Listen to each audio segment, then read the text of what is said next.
semuanya, perkenalkan nama saya Muntira Nabila. Saya Fitri Hadijah. Saya Julis Putri. Kenalkan, nama saya Diva Nurjana Batubara. Nama saya Wahyuni Buru Silaban. Nama saya Manatuna Nafisa Putri Nasution. Saya di sini akan menyampaikan pemicu gagasan dari proposal PKM Gagasan Futuristik Tertulis kami. Di dalam dunia pendidikan Indonesia, kualitas pembelajaran sangat dipengaruhi oleh kemampuan guru dalam menerapkan metode pembelajaran yang aktif dan inovatif. Namun, seperti yang kita lihat sama-sama, pada saat ini guru-guru di Indonesia masih banyak yang menerapkan metode pembelajaran yang konvensional seperti ceramah atau dikte dan membaca buku yang akan menyebabkan siswa menjadi pasif dalam kegiatan pembelajaran serta kesulitan untuk menerima materi yang telah diberikan oleh guru. Kesulitan dalam penguasaan teknologi serta beban administratif yang tinggi adalah salah satu alasan mengapa hal itu terjadi, dan hal ini tentu saja harus segera diatasi oleh kita semua. Untuk mengatasi hal ini, perlunya peningkatan kompetensi penguasaan teknologi dilakukan kepada guru-guru di Indonesia. Nah, melalui program PKM Gagasan Futuristik Tertulis kami ini, kami berencana untuk menyediakan pelatihan penguasaan teknologi kepada guru serta menyediakan sarana yang lebih memadai untuk kedepannya. Dengan pendekatan ini diharapkan guru-guru kedepannya lebih percaya diri untuk menerapkan metode pembelajaran yang lebih aktif dan kreatif kedepannya, sehingga hal ini bisa menjadikan siswa lebih aktif dalam kegiatan pembelajaran serta meningkatkan hasil belajar siswa untuk kedepannya. Sekian dari saya, berikut adalah gagasan-gagasan yang bisa kami berikan. Selanjutnya, tawaran solusi yang terkait dengan permasalahan yang diangkat. Di sini dapat disimpulkan terdapat dua masalah utama yang diambil. Yang pertama, kurangnya penerapan metode pembelajaran yang aktif, kreatif, dan inovatif oleh tenaga pendidik. Kurangnya penerapan metode pembelajaran aktif, kreatif, dan inovatif oleh tenaga pendidik menjadi salah satu masalah utama dalam dunia pendidikan pada saat ini. Hal ini berdampak pada proses pembelajaran yang monoton dan berpusat pada guru, sehingga kurangnya motivasi belajar aktif siswa. Padahal proses pembelajaran yang berpusat pada siswa itu sangat penting untuk mengembangkan keterampilan kreatif, inovatif, dan kolaboratif mereka. Sebagai seorang guru dituntut harus memiliki berbagai keterampilan untuk mendukung tugasnya dalam mengajar. Nah, untuk mendapatkan berbagai keterampilan tersebut tentunya harus ada upaya dan usaha yang dilakukan oleh seorang guru. Nah, adapun usaha dan upaya yang dilakukan oleh seorang guru sebagai berikut. Baik, yang pertama adalah belajar sendiri atau otodidak. Belajar sendiri memerlukan motivasi yang sangat besar dari dalam diri sendiri. Nah, selain motivasi, perlunya juga ketersediaan kondisi yang kondusif untuk mendukung proses belajar.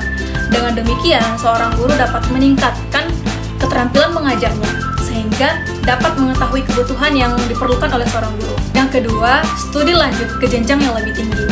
Agar dapat meningkatkan keterampilan mengajar seorang guru, perlunya dilakukan sekolah atau studi lanjut ke jenjang yang lebih tinggi. Yang ketiga, mengadakan atau mengikuti kegiatan pelatihan yang terkait dengan metode pembelajaran yang efisien dan efektif. Sehingga dengan adanya pelatihan ini, guru dapat terus-menerus belajar untuk meningkatkan keterampilan dalam mengajarnya. Di sini saya akan menjelaskan mengenai solusi yang dapat dilakukan untuk mengatasi guru yang mengalami kesulitan dalam mengakses teknologi. Adapun solusi yang pertama adalah sering melakukan pelatihan dengan rekan kerja ataupun saudara, dan kegiatan pelatih ini dapat dilakukan dengan mengoperasikan komputer. Kemudian kegiatan kedua yaitu meningkatkan kompetensi dan kualitas diri. Sebelum membagikan suatu ilmu kepada siswa, maka terlebih dahulu guru juga harus memiliki kompetensi atas apa yang akan disampaikan. Pemerintah telah menyediakan berbagai sumber pembelajaran yang dapat dimanfaatkan untuk kegiatan belajar mengajar seperti rumah belajar, modul, buku sekolah, elektronik, dan lain-lain. Kemudian solusi yang ketiga yaitu dapat menggunakan aplikasi pendukung dalam proses pembelajaran. Seorang guru yang tidak ingin gagap teknologi harusnya up to date dengan segala informasi terkait teknologi dunia pendidikan. Saat ini sudah banyak sekali pengembangan yang dapat mengembangkan aplikasi untuk mendukung proses pembelajaran. Banyak sekali aplikasi-aplikasi yang mendukung proses pembelajaran yang sudah beredar di dunia di media sosial yang dapat digunakan oleh guru untuk menambah pengetahuan dan pengalaman agar metode pembelajaran lebih menarik. Ini saya akan menyampaikan tawaran solusi kedua yang kami tuliskan pada laporan PKM Gagasan Futuristik Tertulis kami terkait kesulitan guru dalam menggunakan teknologi atau yang sering disebut dengan gaptek, gagap teknologi. Di sini kami merujuk pada salah satu jurnal yang berjudul Maladaptasi Guru Terhadap Penggunaan Teknologi Pembelajaran di Era Digital, yang mana telah melakukan studi di Madrasah Sanawiyah Negeri 7 Ciamis. Adapun beberapa hal yang dapat kita lakukan atau menjadi solusi dari permasalahan tersebut adalah yang pertama, dengan pemberian fasilitas teknologi pembelajaran yang memadai di setiap ruang kelas. Dalam menunjang pendidikan, tentu sangat diperlukan fasilitas yang mendukung dan memadai dalam melaksanakan kegiatan pembelajaran, sehingga diberikanlah solusi ini karena fasilitas yang ada di sekolah tersebut masih sangat minim, masih sangat kurang memadai, sehingga tentu saja itu menjadi masalah dan memberikan dampak pada proses pembelajaran yang kurang efektif dan terlalu monoton. Padahal fasilitas yang mendukung dan memadai tentu dapat memudahkan guru dan siswa, bahkan sekolah itu sendiri dalam mencapai tujuan pembelajaran yang lebih efektif. Fasilitas teknologi pembelajaran mempunyai peranan yang sangat penting dalam mendukung kegiatan proses belajar mengajar di sekolah, karena dengan adanya sarana teknologi pembelajaran tersebut akan mampu menunjang keberhasilan pelaksanaan pembelajaran karena menggunakan media teknologi. Sebab seperti yang kita ketahui, tanpa adanya sarana yang memadai, kiranya akan sangat sulit sekali bagi guru untuk menerapkan pembelajaran yang berbasis teknologi. Nah, adapun solusi yang kedua yaitu mengadakan program pelatihan rutin terkait teknologi pembelajaran kepada guru di sekolah tersebut, khususnya pada guru mata pelajaran. Pelatihan mengenai media teknologi dalam pembelajaran dilakukan untuk meningkatkan keterampilan ataupun skill guru itu sendiri dalam pembelajaran tersebut. Kegiatan pelatihan teknologi pembelajaran ini memang menjadi solusi yang paling baik yang harus dilakukan apabila mengharapkan guru dapat menggunakan media teknologi. Dengan program pelatihan juga dapat meningkatkan skill guru sehingga guru tersebut lebih kreatif, lebih inovatif dalam menciptakan media pembelajaran saat proses belajar mengajar.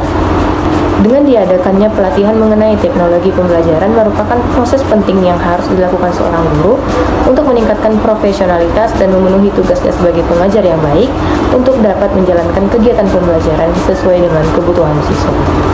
Pihak-pihak yang dapat membantu mengimplementasikan gagasan yaitu adalah guru dan pihak sekolah. Guru harus memiliki pengetahuan dan keterampilan dalam menggunakan teknologi pada saat proses pembelajaran. Jika ada keterbatasan, guru harus didampingi oleh rekan kerja yang lebih mengetahui tentang IT. Kerjasama juga dapat dilakukan oleh guru yang lebih paham dengan teknologi pada saat mengajar, terutama pada pengembangan media pembelajaran berbasis IT. Selain itu, sekolah juga dapat memberikan workshop atau pelatihan untuk mengembangkan keterampilan guru dalam mengembangkan media pembelajaran yang ada di sekolah. Untuk membantu siswa, guru dan sekolah dapat memberikan solusi agar siswa memiliki pemahaman dan motivasi yang sama terhadap proses pembelajaran di sekolah. Guru juga dapat menggunakan media pembelajaran yang konkret dan mudah dipahami oleh siswa. Guru juga harus memberikan bimbingan dan pendampingan kepada siswa, baik secara kelompok maupun individu, sesuai dengan kebutuhan mereka masing-masing. Hal ini bertujuan agar siswa memiliki pemahaman dan pandangan yang sama terhadap materi yang diajarkan guru di kelas. Guru dan pihak sekolah bekerja sama untuk memperoleh dana dari pemerintah. Dana ini digunakan untuk melengkapi sarana dan prasarana yang kurang di sekolah, terutama pada media pembelajaran berbasis digital yang ada di sekolah, seperti laptop, komputer, dan jaringan Wi-Fi. Langkah ini diambil untuk mengatasi masalah keterbatasan sarana yang ada di sekolah. Selain itu, guru juga dapat mendukung proses pembelajaran yang ada di kelas dengan menggunakan media laptop yang mereka miliki. Selanjutnya, saya akan membacakan langkah-langkah strategis yang dapat diperlukan. Yang pertama, ada identifikasi kebutuhan teknologi dan pembelajaran, yaitu peneliti harus menganalisis atau mengetahui teknologi apa yang dibutuhkan guru dan pelatihan apa yang diperlukan untuk membantu mereka menggunakan teknologi dalam mengajar.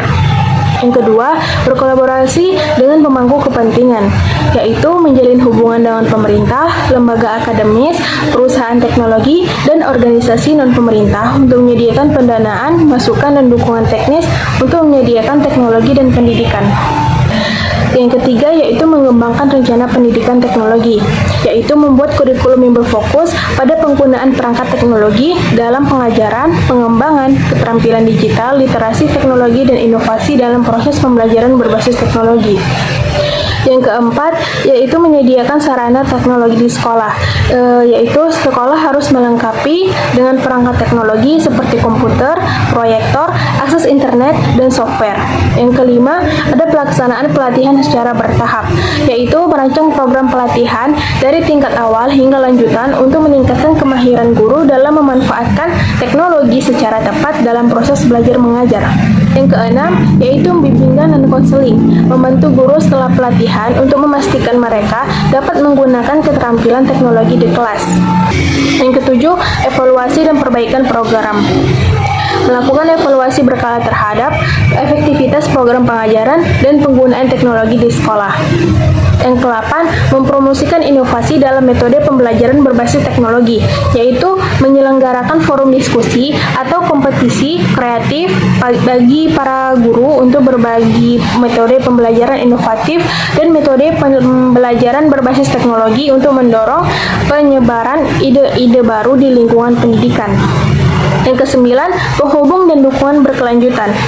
Melaksanakan program menyeluruh di seluruh Indonesia untuk memastikan penerapan di semua sekolah.